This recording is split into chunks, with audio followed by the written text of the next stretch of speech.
Okay, next we have your group 2 ABO discrepancies occur when the results of the forward typing show unexpected reaction. So this means the antigens on the red cells are either weak, missing, or present in excess. While these are the less common than your group 1, which is having antibody discrepancies, so they are often caused by rare genetic inheritance or specific disease states. Why do group 2 discrepancies happen? So the main causes can be simplified into three biological scenarios. So we have number one is the missing or weak antigens. Number two is extra antigens, and then number three is the neutralized reagents. For missing or weak antigens, so the red cells have so few antigens that standard reagents cannot see them, resulting in a weak 1 plus or a negative reaction. For extra antigens, the red cells react with reagent they shouldn't, so making it look like the patient has an extra blood group antigen. And for neutralized reagents, in rare cases, substances in the patient's plasma neutralize the lab's testing serum before it can ever reach the red cells. So we have common conditions causing group 2 discrepancies. So we have ABO subgroups such as your A3, AX, B3, etc.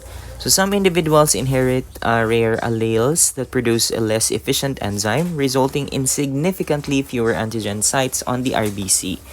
So for example, an AX individual might react 0 or negative with anti-A, but show a strong reaction in the reverse typing, making them look like group O when they are technically group A.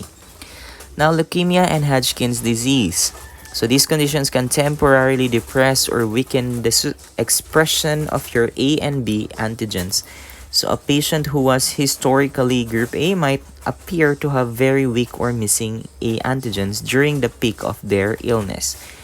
You also have the acquired B antigen or the acquired B phenomenon. This is usually seen in group A individuals with lower gastrointestinal diseases or colon cancer. Bacterial enzymes after the A sugar, bacterial enzymes will alter the A sugar so that it mimics the B sugar. So in the laboratory, the patient looks like group AB in the forward typing but group A in the reverse typing. So you also have the B, close open parenthesis, A phenotype, similar to acquired B.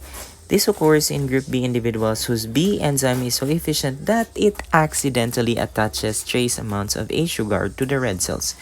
This causes a weak extra reaction with sensitive anti-A reagents. And we also have your excess soluble substances or the BGSS. Patients with certain cancers like stomach or pancreas may have high amounts of soluble blood group substances in their plasma.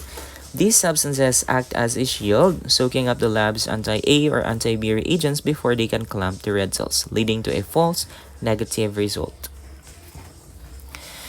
So how are we going to resolve group 2 problems? So if a technical error like forgetting to add reagent is ruled out, so that we use these strategies. So washing the RBCs, you should wash the patient's red cells with saline several times. It's the first step.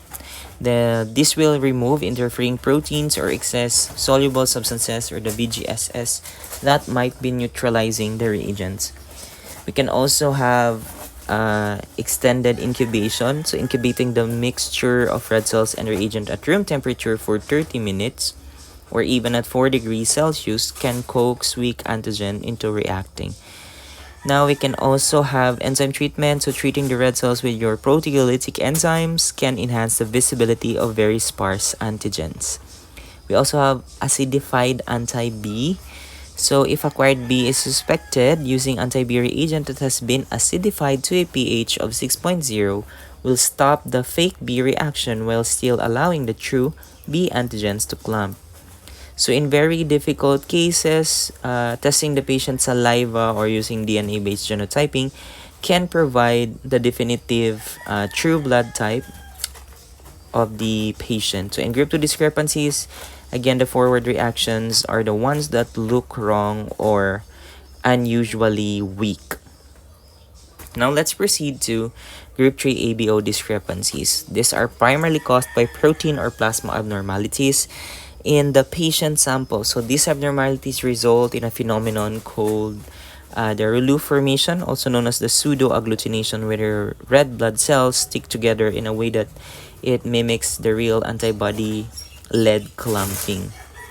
So, in a healthy individual, the red cells naturally repel each other. However, when a patient has very high levels of certain proteins like globulin or fibrinogen, those proteins act like a glue that allows the cells to stick together. So under a microscope, these cells don't form the irregular clumps seen in true agglutination.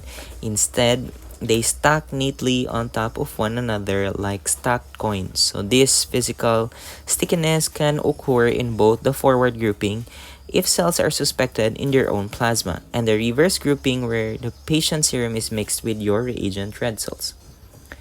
So here are the common causes of group 3 discrepancies. So we have multiple myeloma. It is a cancer of the bone marrow that causes a massive overproduction of abnormal proteins in the blood. We also have the Waldenstrom's macroglobulinemia. It's a condition where the body produces too much IgM, making the body very thick and sticky. We also have the plasma expanders, patients who have received infusions of substances like the dextran or polyvinyl pyrrolidone to increase their blood volume. Wharton's jelly, this is a thick gelatinous substance found in cord blood samples or from the newborn. So if the cord cells aren't washed thoroughly, this jelly can cause the cells to clump non-specifically. We also have the advanced Hodgkin's lymphoma. So certain cases can present with protein imbalances leading to Rouleau formation. So a classic group 3 discrepancy can often show extra reactions in the reverse typing. For example, a patient might type as group AB in the forward type but show unexpected weak reactions with reagent cells in the reverse typing. So the forward typing says the patient has both A and B antigens, so meaning they should have no antibodies, but the reverse typing shows they are clumping everything. So the weaker 2 plus reactions in the reverse type are the clue that this is likely a discrepancy caused by a Rouleau formation. So that's an example. So because Rouleau is a physical stickiness rather than an immunological reaction, it can be washed or rinsed away. So washing the red cells, this is the simplest fix to wash the patient's red cells 3 or more times with your saline before testing. So this removes the sticky proteins from the cell surface. And then we also have the saline replacement technique. If the problem is in the serum or in the reverse typing, we can use this method. So they mix the serum and cells and then let them sit and then spin them down. They then remove the sticky serum and replace it with an equal volume of saline. So if the clumping disappears after adding saline, then it was Rouleau. So if the clumping stays, it is true agglutination. So Wharton's jelly resolution, so the cord blood cells may need to be washed 6 to 8 times to completely remove the interfering jelly.